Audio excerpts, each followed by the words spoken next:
নমস্কার বন্ধুরা, আজকে এই ভিডিওর মাধ্যমে আপনারা জানতে চলেছেন প্রধানমন্ত্রী আবাস যোজনার বাড়ি পাওয়া আরও সহজ সম্পূর্ণ তথ্য সম্পর্কে। নিজেই করুন সার্ভে, প্রধানমন্ত্রী আবাস যোজনার বাড়ি পাওয়া আরও সহজ, জানুন কিভাবে।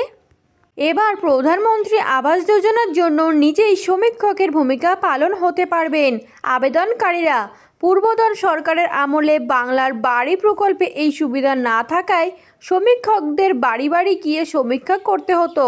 বর্তমানে রাজ্যে প্রায় 6,000 সমীক্ষক এআই ভিত্তিক আবাস প্লাস 2024 মোবাইল অ্যাপ্লিকেশনের মাধ্যমে আধার ভিত্তিক ফেস অথেন্টিকেশন পদ্ধতি ব্যবহার করে সমীক্ষা করেন। তবে প্রত্যন্ত অঞ্চলের সমীক্ষক দল পৌঁছাতে না পারলে আবেদনকারীরা নিজে থেকেই আবাস প্লাস 2024 অ্যাপ ডাউনলোড করে সমীক্ষকের কাজটি সম্পূর্ণ করতে পারবেন। সেলফ সার্ভে করবেন কিভাবে? গুগল প্লে স্টোর থেকে আবাস প্লাস অ্যাপ ডাউনলোড করে যোগ্য ব্যক্তিরা বাড়ির জন্য আবেদন করতে পরিচয়পত্র ও অন্যান্য প্রয়োজনীয় তথ্য আপলোড করতে পারবেন। এরপর আধার ভিত্তিক ফেস রিকগনিশন পদ্ধতিতে সমীক্ষার কাজটি সারা যাবে। গত 4 জুন থেকে শুরু করে আগামী 2 মাস অর্থাৎ 4 আগস্ট পর্যন্ত আবাস প্রকল্পের সমীক্ষার কাজ করতে কোনো প্রত্যন্ত অঞ্চলের সমীক্ষক না পৌঁছতে পারলে যোগ্য ব্যক্তিরা আবেদন করা থেকে বঞ্চিত হবেন না।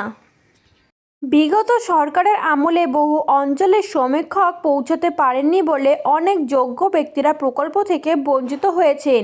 এছাড়া রাজনৈতিক কারণেও যদি সমীক্ষকের দল নির্দিষ্ট স্থানে পৌঁছাতে না পারে তাহলে মূল্যায়ন করে আবেদন জমা দিতে পারবেন আবেদনকারীরা। তবে সেলফ সার্ভের ক্ষেত্রে প্রশাসন একেবারে শেষে যাচাই করে নেবে সেই ব্যক্তি প্রকল্পের সুবিধা পাওয়ার যোগ্য কিনা।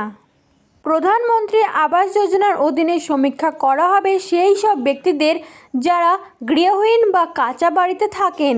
যোগ্যতার মাপকাঠিতে কাঁচা বাড়ি বলতে সেই সব বাড়িকে যা মাটি, বাঁশ, খড় বা কাঁচা ইট দিয়ে তৈরি, আর কাঁচা ছাদ তৈরি হয় টালি, খড়, প্লাস্টিক বা বাঁশ দিয়ে। এরকম বাড়িতে যারা থাকেন তারাই প্রধানমন্ত্রী আবাস যোজনার বাড়ি পাবেন। এই প্রকল্পে পরিবার পিছু 1,30,000 টাকা 3টি কিস্তিতে দেওয়া হয়। প্রথম ও দ্বিতীয় কিস্তিতে 60,000 টাকা এবং শেষ কিস্তিতে 10,000 টাকা। তবে শেষ কিস্তিটি বাড়ি শেষ হওয়ার পরে পাওয়া যায়। প্রত্যেক কিস্তি পাওয়ার পর বাড়ি কতটা নির্মাণ হলো তার ছবি তুলে আপডেট দিতে হবে প্রশাসনকে। এই ছবিগুলি নির্দিষ্ট পোর্টালের মাধ্যমে পঞ্চায়েত ও গ্রামোন্নয়ন মন্ত্রকের কাছে পৌঁছায়। এরকমই নতুন সরকারের গুরুত্বপূর্ণ তথ্য পেতে চ্যানেলটি সাবস্ক্রাইব করে বেল বাটনটি প্রেস করে চ্যানেলটির সাথে যুক্ত থাকুন।